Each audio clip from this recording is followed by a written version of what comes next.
السلام علیکم، میں ہوں فاطمہ شیخ۔ آئیے نظر ڈالتے ہیں آج کی اہم خبروں پر۔ Lahore national union of journalist کے زیر اہتمام ارشد شریف شہید کی روح کے سال ثواب کے لیے فاتحہ خوانی اور تعزیتی اجلاس منعقد کی دعا، جس سے خطاب کرتے ہوئے chairman national union of journalist Muhammad Ehsan Mughal نے کہا ہے کہ ارشد شریف شہید کے قتل نے کئی خفیہ چہرے بے نقاب کر دیے ہیں۔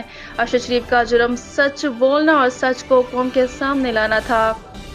ارشد شریف پاکستان میں صحافت کو کاروبار بنانے والوں کے لیے ننگی تلوار تھا۔ مزید chairman national union of journalist Muhammad Ehsan Mughal کا کہنا تھا کہ یہاں بات ختم نہیں ہوتی۔ جنہوں نے ارشد شریف کے سوالوں سے پریشان ہو کر ارشد شریف کو قتل کروایا، اب انہیں ہر صحافی میں ارشد شریف نظر آئے گا۔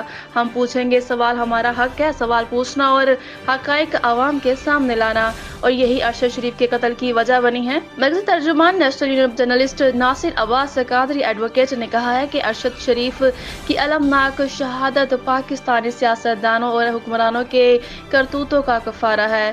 ارشد شریف نے صحافت میں تحقیق کو راج دیا۔ پاکستان کی بے حس اور پتھر دل سپاس سیاست نے ارشد شریف کو نگل لیا۔ ارشد شریف سیاست کی آبرو تھا، اسے ملک چھوڑنے پر مجبور کر دیا گیا۔ رجیم چینج کے اس کا جینا حرام کر دیا گیا تھا۔ تعزیتی اجلاس میں نیشنل یونین آف جرنلسٹ کے نائب صدر ملک محمد ندیم، جنرل سیکرٹری طارق احمد محمد، سینئر جوائنٹ سیکرٹری محمد افضل رانجھا، جوائنٹ سیکرٹری علامہ وسیم چشتی جلالی، پاکستان فلاح پارٹی لاہور ڈویژن کے صدر سید طاہر عباس گیلانی، حلقہ 124 پی ایف پی لاہور کے صدر شیر افضل Awan, chairperson Madni health and education foundation madam Surayya Yasmin Chaudhry سمیت دیگر نے شرکت کی۔